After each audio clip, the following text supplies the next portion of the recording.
Merhaba herkese. Bugün Tokyo'daki 3. günümde yapacağım şeyleri sırasıyla listesiyle size paylaşmak isterim.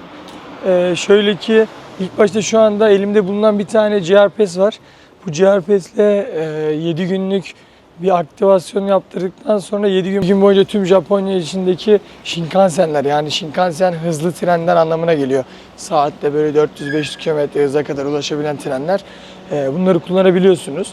İlk durağımız GR Ticket Office olacak. Oradan GR Pass'imizi aktifleştireceğiz. Yarın çünkü Kyoto'ya gidiyorum. Oradan Osaka, Nara, Kobe ve Hiroşima, Miyajima yapacağım. Bu yüzden aktifleştirmem gerekiyor. Ardından sırasıyla Ueno Park, Ueno Zoo, yani orada pandalar falan var. Ardından Ueno'da Toshogu diye bir altın saray var. Orayı ziyaret etmeyi planlıyorum. Ondan sonra Uniqlo ve Second Hand, yani burada ikinci el satan, kıyafet satan yerler var. Oraları gezeceğim. Onun ardından Meiji Tapınağı diye bir yer var burada. Onların tamamen Amerika ve Avrupa hayranı olduğunu öğrendikten sonra biraz canım sıkıldı ama tabii her şeyi kendilerine göre oluşturmuşlar. Burası bambaşka bir dünya. Yani emin olun bir Amerika kadar büyük, emin olun bir Avrupa'nın çoğu şehrinden, çoğu ülkesinden tabii ki de büyük. Bu yüzden nasıl etkileniyorlar kendi kültürlerinin dışında böyle şeylerden tam anlamış değilim. Ama sizlerle böyle keyifli bir gezi düzenleyeceğiz. Umarım videoyu beğenip takip etmeyi unutmazsınız. Herkese iyi seyirler. Öncelikle herkese tekrardan merhaba. Bu GR Line ve GR Pass işini bir an önce hızlıca size de anlatmak isterim. Çünkü ben bununla ilgili çok fazla araştırma yaptım ve çok fazla içerik bulamadım daha doğrusu. Bunu size şöyle adım adım anlatmak isterim ki öncelikle bu GR Line ve GR Shinkansenleri kullanmak istediğinizde bu bilete sahip olmanız gerekiyor. Shinkansen nedir? Hızlı trendir. 500-600 km hızı bulan, Japonya'nın içerisinde aldığınız gün kadar tamamen ücretsiz bir şekilde şehirler arası seyahat edebileceğiniz ve ayrıca şehrin içerisinde bulunan GR Line hattını da ücretsiz kullanabileceğiniz bir ticket bu. Sadece turistlere özel verilen bir bilet. Ben bunu nasıl satın aldım? Buraya gelip satın alırsanız burada birkaç sorun var. Yani biraz daha pahalıya denk geliyor. Ama siz bunu evinizden, internetten sipariş ettiğinizde direkt 2 gün içerisinde evinize geliyor ve ya büyük ihtimalle Avrupa'dan bir şehirden geliyor. Benimki Londra'dan gelmişti. Size de ya Fransa'dan ya Londra'dan bir şekilde elinize ulaşır. Ben bunu ne kadar ödedim? Toplam 350 dolar ödedim. 350 doları 7 günlük, yani en az 7 gündü. 7 günlük bir seyahat için ödediğim ücret bu. Ama bunu nasıl kullanacağız? Şimdi ben bunu aldım, hemen eve geldi. Japonya girer girmez her yere okey ben bunu gösterip geçebilirim. Öyle bir şey yok arkadaşlar. İlk başta bunu şöyle göstereceğim belirli yerlerdeki GR Travel Service, yani bunu kullanabilmek için gerekli ofisler var. Bu ofislere geldikten sonra bu ticket'ınızı hangi gün başlatmak isterseniz aldıktan sonra zaten internet sitesinde size hangi günlerde kullanmak istediğinizi soruyor. Ancak mesela siz 8 ile 20 servisi aldınız diyelim. 12 günlük, 14 günlük her neyse. Siz onu 8'inde illa başlatmak zorunda değilsiniz. Bu bileti kurallarına göre kullanmak için şöyle bir şey yapmanız lazım. Geldiniz buradaki information'a. Ben bu bileti burada başlatıyorum. İşte ayın 8'inde gidecektim ama bir aksilik oldu. Ben 7'sinde başlatmak istiyorum. Elinde bu ticket olduğu sürece istediğin tarihler arası aldığın gün kadar ticket'ı kullanabiliyorsun. Onun dışında bu ne işe yarar? İşte dediğim gibi tüm Japonya hattı üzerindeki GR'ları, hızlı trenleri, yani Shinkansenleri kullanabilirsin. Onun dışında bunu ben aldım abi, kullanamadım, tamam, yani geldim buraya bir aksilik çıktı, geri dönmek zorunda kaldım. Bu bileti ya da bir şey oldu kullanamadım ama bu sahibim buna. Bunu 30 gün içerisinde iadesini kullanmadığını belirterek ve bu elindeki pesi kaybetmediği sürece iadesini sağlayıp para sana geri yatabiliyor. Ancak sen bu bileti kaybedersen, şimdi ben bunu aktifleştirdikten sonra da size göstereceğim. Küçük bir ticket veriyor bana. O ticket'ı da kaybedersen abicim bir daha Shinkansen'e binemiyorsun. Buna binmek için zaten kağıda okutman gerekiyor.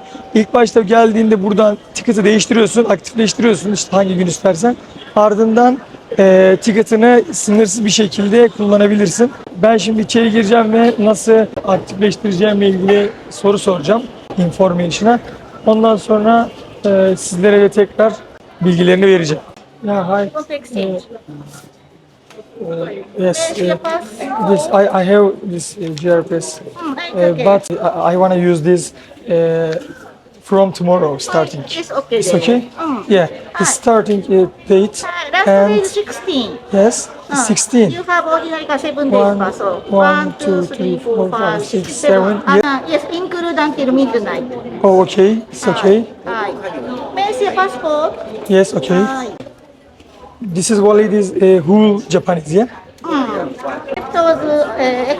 Except of Nozomi and Mizuho Shinkansen. Yes, okay. I'm gonna go Kyoto, Osaka, and Hiroshima. This is the car. It's on traveling. Okay, yes? Yes. Thank you so much. Please show this paper to our staff. Yes, thank you so much, thank you so much. İşte böyle arkadaşlar, işaretli tarihlerimi de pasaportumun arasına da koydu. Şöyle ki, ayın 10'uyla bende bir hata oldu. Yani şu hata olmadı aslında da ben bir gün yanlış hesaplamışım. Ayın 10'unda başlıyor. Ayın 16'sı gece 12'ye kadar okey, geçerli. Hiç sorun yok. Ben bugünden itibaren yarın itibaren başlayacağını söyledim. Böyle kullanabilirsiniz. Bu tiketi aldığınızda bize şimdi ofisten şey verecek. Küçük bir ticket verecek. Onu nasıl kullanacağımı da soracağım. Sizlere böyle bilgilendirme yapmış olmam hem sizin açınızdan iyi hem de benim açımdan iyi oldu. Öğrenmiş oldum. Ama arkadaşlar şimdi böyle bir sürü emek veriliyor, bir şeyler yapılıyor. Yani, karşılık bir şey beklemiyoruz biz. Eşimiz dostumuz yararlansın diye yapıyoruz ama şöyle bassın ya. Bas tabii ya. Lütfen. Böyle bakma. Ne anlatıyorsun Enes? Bas oğlum, bas, zaten 100 kişi takip ediyor. Bas şu. Şuradan biraz para kazanalım da beraber gezelim. Sen de gel. Ben gelme demiyorum. Ama benim istediğim gibi gezeceksen gel. Ne yok, ben gitmem. Yok, hostelde kalmam. Gelme o zaman. Adam gibi bana uyacaksan ben illa benim dediğim olsun da demiyorum. Benimle gel, istediğin yere kendin gidebilirsin. Özgürsün bu hayatta. İstediğin her şeyi kendi başına yapabilirsin. Sen bu kudret ve damarlarındaki açılıklarına sahipsin.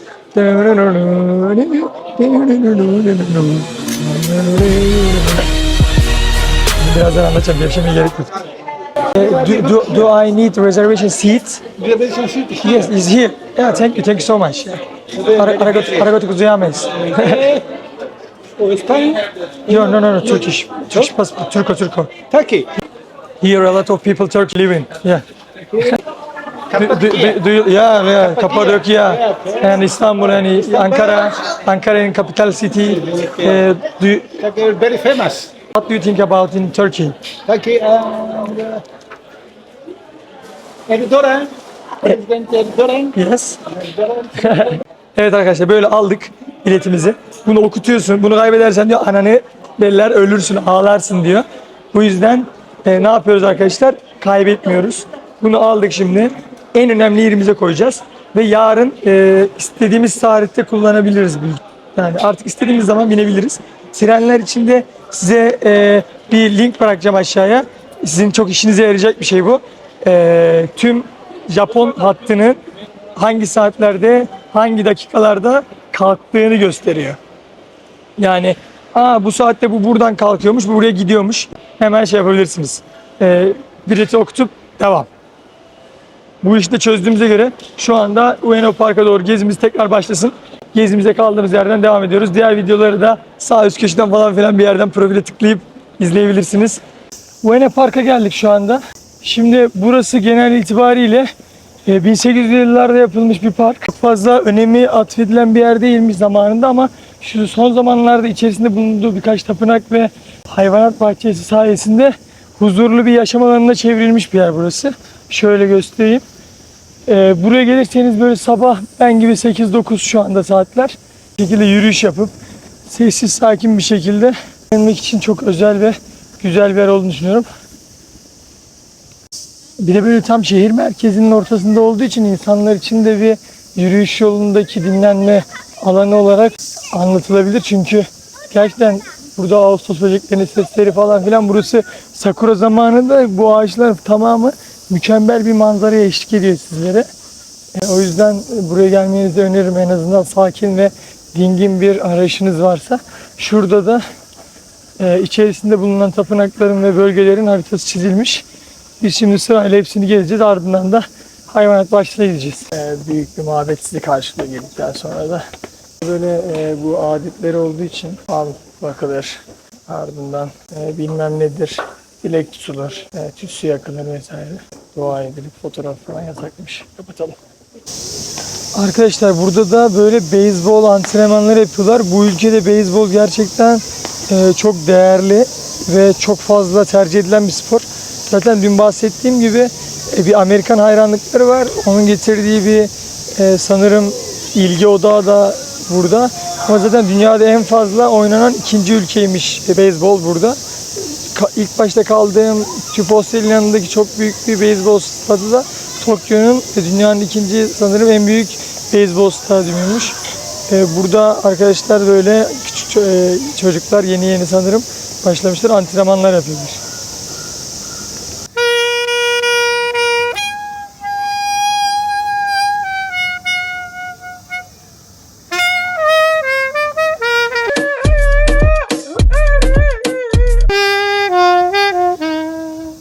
Şu anda Ueno Hayvanat Bahçesi'ne gelmiş bulunmaktayım.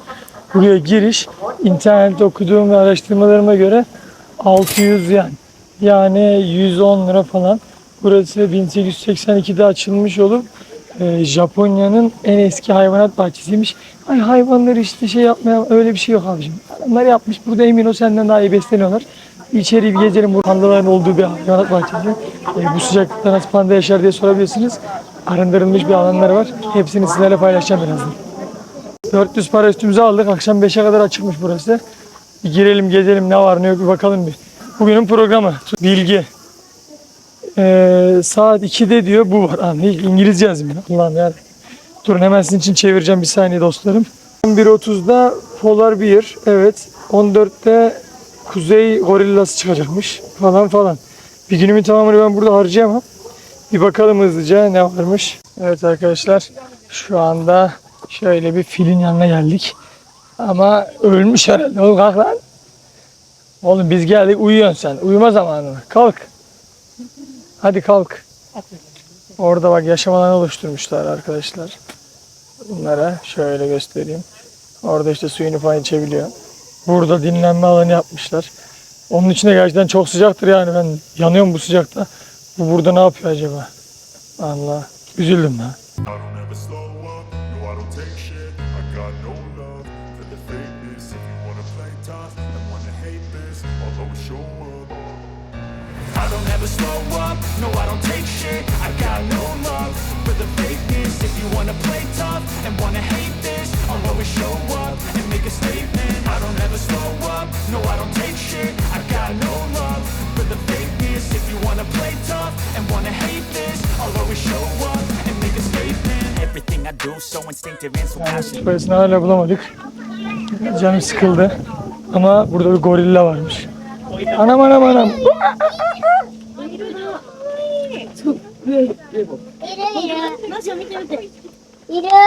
Hello.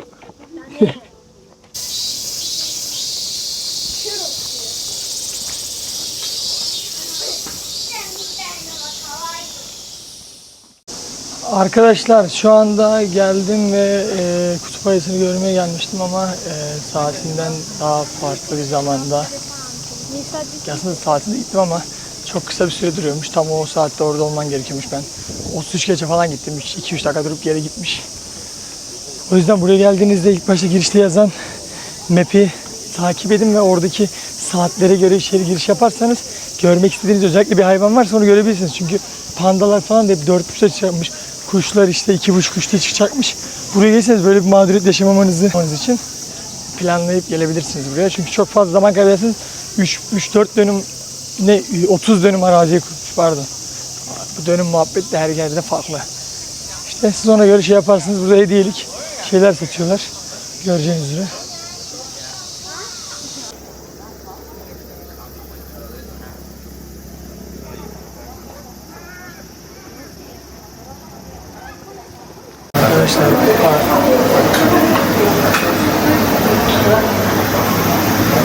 Arkadaşlar panda şu anda uyuyor. Onu uyandırmamak için insanlar da burada çok sessiz konuşuyor yani o yüzden dikkatli olmak lazım. Bunlar sadece öğlen 4'ten sonra uyanıyorlarmış. Yani öğlene kadar uyuyun tamam mı? Hiç kalkmayın yani.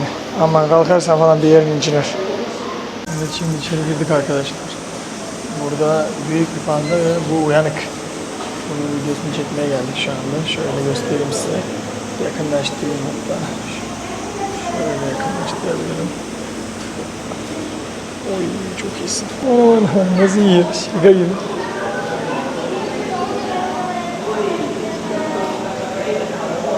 Afiyet olsun. Ay kardeş, afiyet olsun. はい、お時間です。恐れ入ります。ご移動お願いします。ソーリータイムアップ。お隣からご覧ください。ご移動です。 Oy çok iyi. Ueno Park benim için güzel bir deneyimdi. Ama dediğim gibi arkadaşlar daha serin ve güzel bir iklimde buraya gelirseniz çok etkileyici şeyler görebilirsiniz. Sakuralar açmış olur, mükemmel. İşte hayvanların tam çıkma saatini ayarlarsınız falan. Aşırı iyi görünebilir. O yüzden size tavsiyem Nisan-Mayıs aylarında Japonya'da bulunursanız eğer daha aktif ve daha doğal yaşamın içerisinde gibi hissedip gezebilirsiniz. Onun dışında zaten Tokyo inanılmaz büyük. Ben bugün full gezemediğim yerleri tekrar gezdikten sonra yarın Kyoto'ya geçeceğim. O yüzden sizlere önerim. Dediğim gibi beni takip edip beğenip abone olursanız kendinize rota çıkartabilirsiniz. Hi, hello, how are you? I'm fine. What's your name? Ten. Tenten? You are so cute. Şu anda Kaiten Sushi diye bir mekana geldik. Bu Japonya'da çok fazla bulunan bir yer. Sürekli böyle dönen bantlarda gelen bir sistem. Sipariş veriyorsunuz, ondan sonra dönerek size siparişiniz geliyor. İstediğiniz siparişi buradan verebiliyorsunuz. İngilizce dil seçeneği de mevcut. Şimdi deneyimleyelim bakalım. Sizlerle de bu deneyimimizi paylaşalım. Aha geliyor şu anda. Yemek yolda. Oo geldi. Somonumuz burada şu anda. Aldık. Şöyle arkadaşlar. Size de şöyle göstereyim. Tren gidiyor. Tren gidiyor. İstediğiniz kadar buradan sipariş verebiliyorsunuz. Böyle somon geliyor. Şöyle. Bir de deneyelim bakalım nasılmış tadı. Şimdi bu böyle. Bu sistem arkadaşlar aşırı ucuz. Bir tane somonlu sushi. Yani şu anlatacağım birazdan size de. Şu sushi 210 yen. Yani 210 yen ne demek biliyor musunuz? 5'e böl 40 lira. Evet 40 lira. Tam 40-42 lira tanesi. Oh thank you. Ve burada şöyle bir durum var. Tüm sular ücretsiz. Burada bir yeşil çayımız var. Bu da sıcak suyla şuradan alıyorsunuz. Merak ettim tadını şimdi. İlk bir söyleyeyim. Beğenirsem ardını söylerim. Zaten ama burada ben yani düşündüğüm ve gördüğüm kadarıyla Japonya'da herhangi bir mekana girin. Buralar zaten ortak bir alan. Kaizen, her yerde Kaizen öyle band sistemli yerler var. Devam edin, yiyin abi. Ondan sonra keyfinize bakın.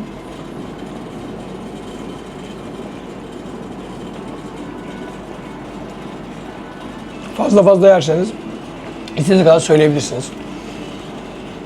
Ben birkaç tane de ton balık deneyeceğim şimdi. Gelince sizlerle geliş anını tekrar çekeceğim. Arkadaşlar size şöyle göstereyim. Çevirebilirsem kamerayı. Siparişi böyle veriyoruz. Buradan ben mesela şimdi ton balıkla sushi roll seçeceğim. Buradan order dediğimizde ileri sayfada direkt tren böyle gelecek. Şöyle bir saniye bekleteceğim size.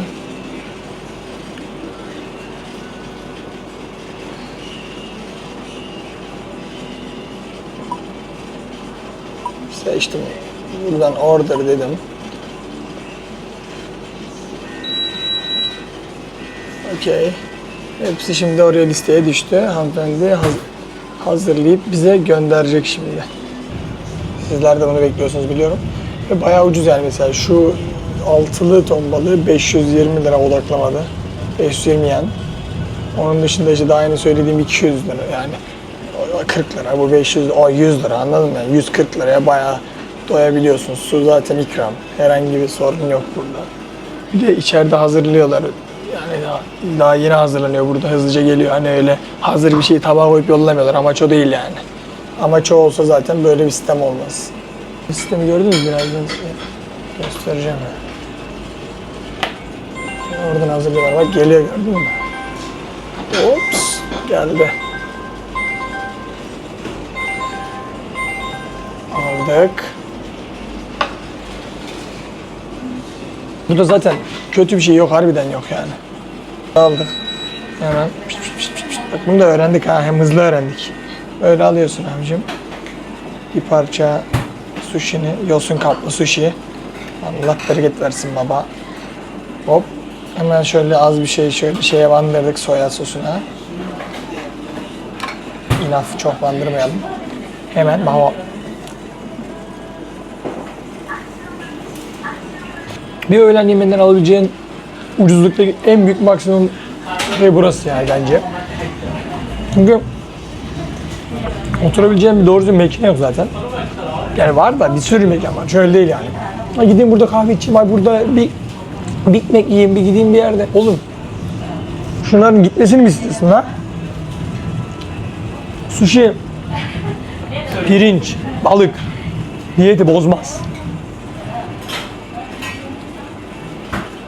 Salak gibi gidip buraya kadar geliyorsunuz, McDonald's yiyorsunuz. Oğlum var mısınız lan?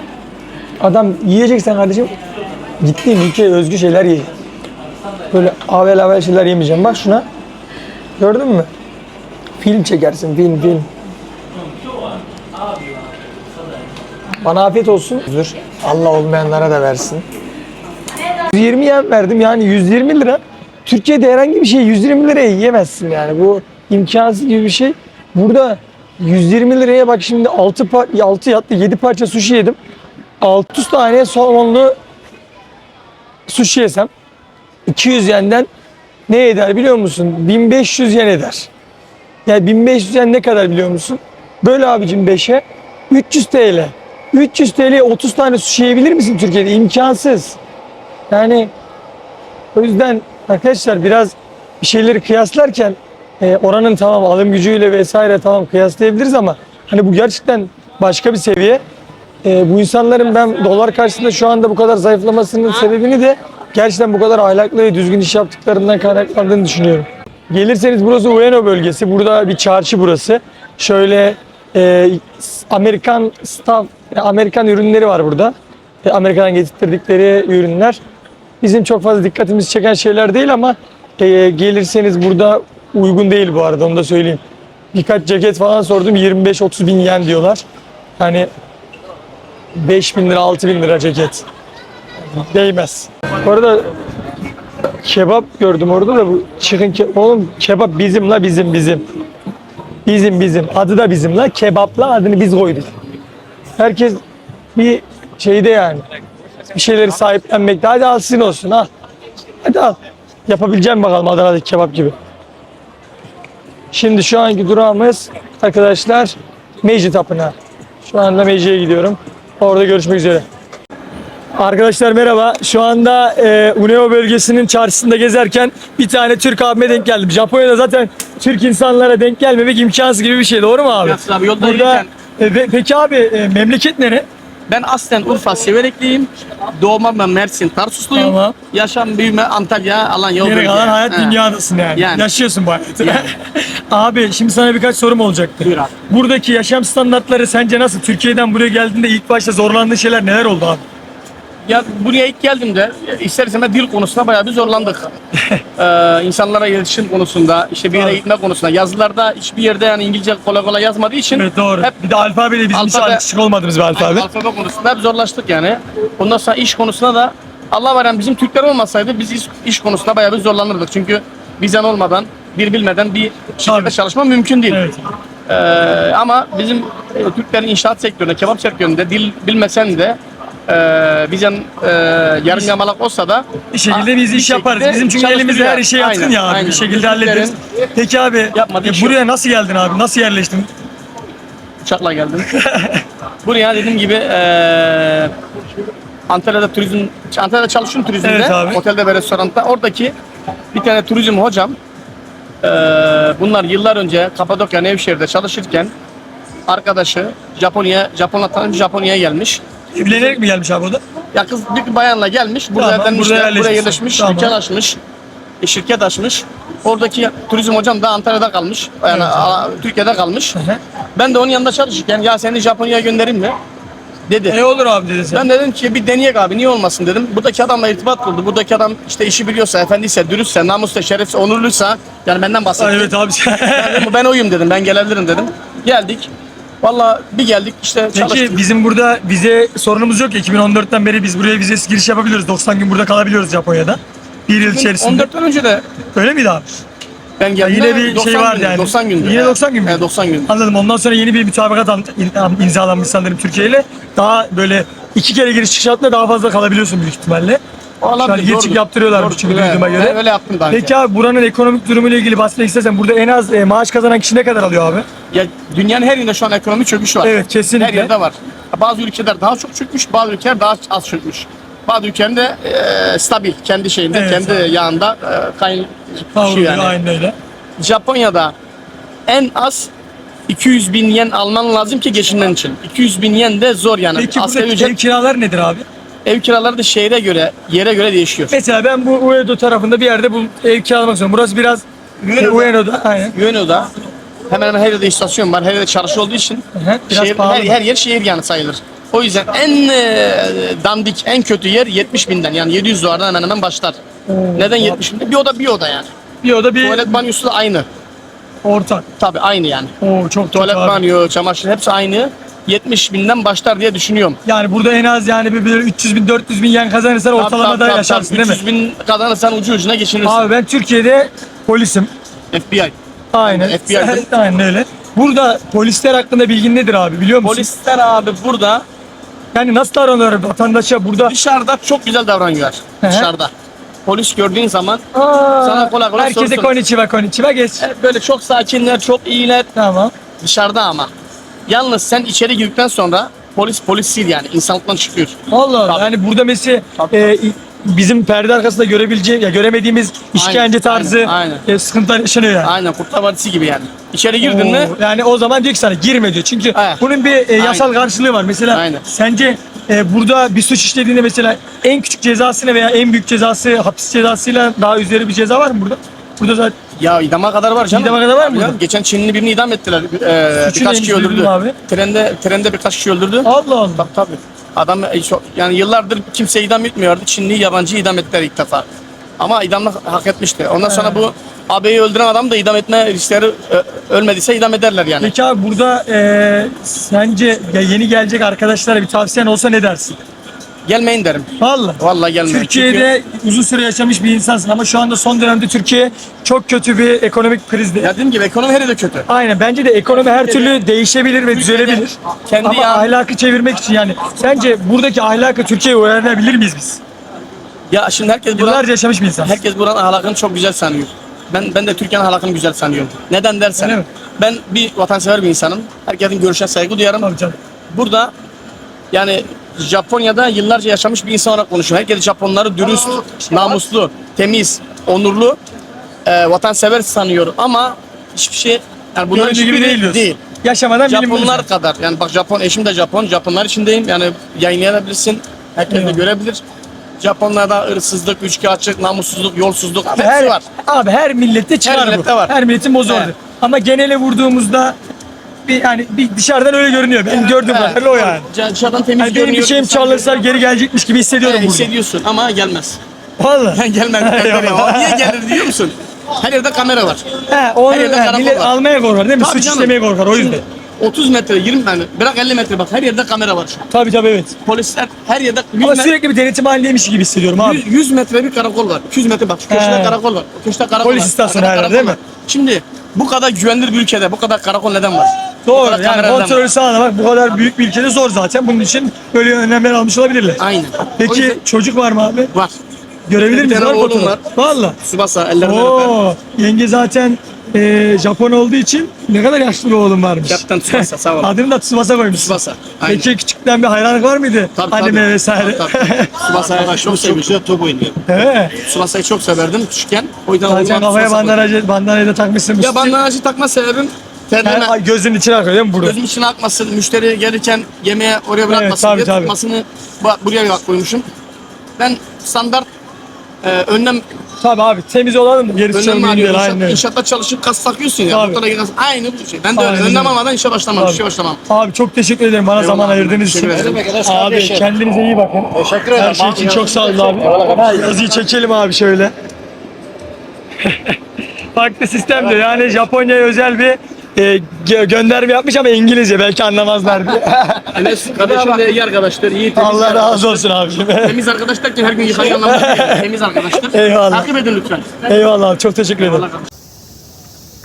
Merhaba arkadaşlar. Şu anda Meiji Temple'ın önündeyim. Yani Türkçe adıyla Meiji Tapınağı. Arkadaşlar buranın tarihi hakkında kısaca bilgi vermek gerekirse bura Tokyo'nun Shibuya kentinde bulunuyor. Bir Shinto tapınağı burası. İmparator Shoken'in ruhlarına adanmış. İmparatorun mezarı burada değil ama Kyoto'nun güneyinde Fushimi semtinde yer alırmış. Onun dışında arkadaşlar burası böyle bir giriş kapısı ve çok büyük bir ormanın içerisinde bulunuyor burası. Asıl zaten buradaki en önemli noktalardan bir tanesi 70 hektarlık bir alana sahip ve 65 ülkeden gelen 120 bin tane ağaca ev sahipliği yapıyor burası. Yani tarihçesinden de bahsedecek olacaksa 1912'de burada ölümünden sonra İmparator Meiji'nin onu anmak adına bir karar veriliyor ve burası yapılacak. Tapınağın yeri olarak da İmparator Meiji'nin en fazla gezdiği yermiş burası. O yüzden burası seçilmiş. Resmi olarak 1920'de adanmış ve inşaat 1926'da bitmiş. Ama 2. Dünya Savaşı'nda çok fazla zarar gören bir alan olduğu için tekrar 2. Dünya Savaşı'ndan sonra ağır bombardımanından sonra tekrar yenilenerek bir restorasyon çalışması yapılmış. Şöyle kapısını da size göstereyim.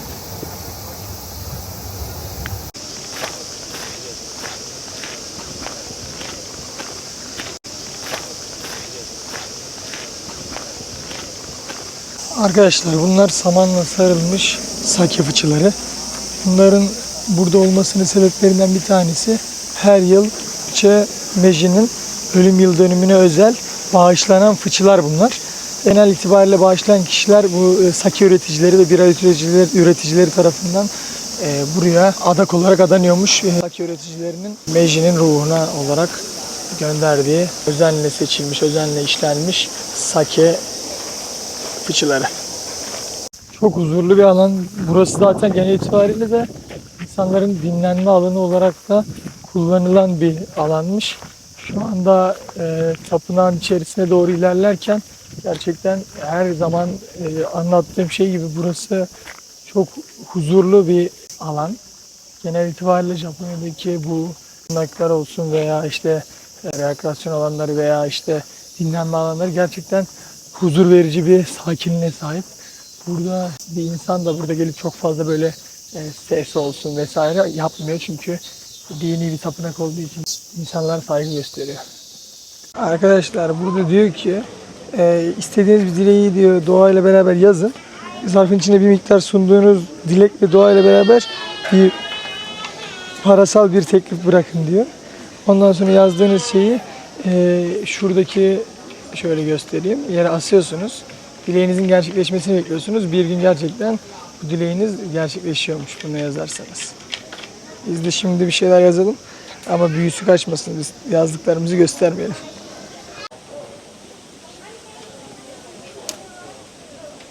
Ağaca bağlıyoruz işte. Nedir onun adı şeyden medet umuyoruz. Adamlar en azından Tanrı'dan medet umuyor. Biz yatırdan katırdan. Neyse. Zaten böyle dini adetler sadece formalite gereği. İşte inandığın sürece belki gerçek olur diye insanlar için bir umut yani. Başka hiçbir şey değil. Yoksa hayatta başarılı olmak gerçekten senin elinde. Shimokitawaza Station'da indim. Şu anda bir vintage, burada en fazla vintage mağazaları bulunan bir semt burası Tokyo'da. Biraz merkeze uzak bir yer. 25 dakika falan sürüyor Shibuya taraflarından. Ama size özel tanıtma amaçlı buraya geldim. Kendime de birkaç kıyafet almayı düşünüyordum zaten. Burada Amerikan vintage olsun, Japon ikinci el ürünler satılıyor ve çok temiz olduğunu duydum. O yüzden buraya geldim.